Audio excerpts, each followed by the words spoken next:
ہمارے گزشتہ پروگراموں میں کسی پروگرام میں اس موضوع کے متعلق بات چیت ہوئی تھی کہ کیا تہجد کی نماز کے لیے سونا ضروری ہے یا نہیں. تو اس وقت جو ہے وہ اس کے متعلق جو بات چیت ہوئی اس میں تشنگی رہ گئی یا بعض لحاظ سے اس کا جو ہے درست پہلو وہ بیان نہیں ہو سکا. تو آج ہم اس پر بات کریں گے اور انشاءاللہ اس مسئلے کی تفصیل اور اس کا جو صحیح مسیح علیہ السلام کے فتاوی کی روشنی میں اور خلفائے کرام کے ارشادات کی روشنی میں جو اس کا حکم ہے وہ آپ کے سامنے پیش کریں گے. ظہیر خان صاحب سے درخواست کرتا ہوں کہ خزاں اس موضوع کے متعلق آپ برائے کرم پہلے بتا دیں. تہجد کا لفظ جو ہے خود لغوی طور پہ اس میں یہ موجود ہے کہ جو سونے کے بعد اٹھ کر نماز ادا کی جائے رات کے وقت اس کے لیے تہجد کا لفظ بولا جاتا ہے. اور حضرت مسلم موعود رضی اللہ تعالیٰ عنہ نے بھی حضرت مسیح موعود علیہ السلام کا بھی اس بارے میں یہ واضح ارشاد موجود ہے کہ حضور صلی اللہ علیہ وسلم سو کر اٹھنے کے بعد جو نوافل پڑھتے تھے یہ حضور کا دستور عام معمول تھا.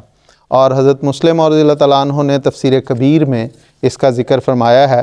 وہ تمام جو ارشادات ہے وہ میں پڑھ دیتا ہوں. حضرت مسیح موعود علیہ السلام فرماتے ہیں کہ حضرت صلی اللہ علیہ وسلم ہمیشہ نوافل ادا کرتے.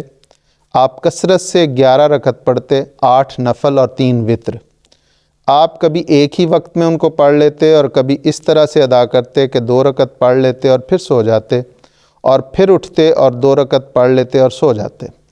غرض سو کر اور اٹھ کر نوافل اس طرح ادا کرتے جیسا کہ اب تعامل ہے اور جس کو اب 14ویں صدی گزر رہی ہے.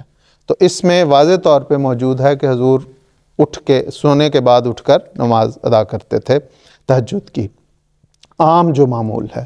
اسی طرح حضرت مسلم موعود رضی اللہ تعالیٰ عنہ بیان فرماتے ہیں کہ تہجد کے معنی سو کر اٹھنے کے ہوتے ہیں، اس لیے تہجد کی نماز سے پہلے سونا ضروری ہے. تو یہ واضح طور پہ موجود ہے. اسی طرح ہمارے موجودہ امام حضرت خلیفۃ المسیح الخامس سیدہ اللہ تعالیٰ بن نصر عزیز سے بعض لوگوں نے بعض خطوط آتے ہیں، ان میں ایک شخص نے پوچھا کہ اس کی کیا ہے، تو حضور نے یہی فرمایا کہ تہجد کے لیے سونا ضروری ہے. تو یہ تمام جو ارشادات خلفاء کے خدا کے نبی کے موجود ہیں. باقی جہاں تک اس بات کا تعلق ہے کہ اگر کوئی شخص رات کو سونے سے پہلے نوافل ادا کرنا چاہتا ہے تو وہ نوافل ہیں، وہ جس طرح عام نوافل پڑھے جاتے ہیں وہ پڑھے جا سکتے ہیں، اس میں حرج نہیں. جی ٹھیک ہے خاصا، جزاک اللہ.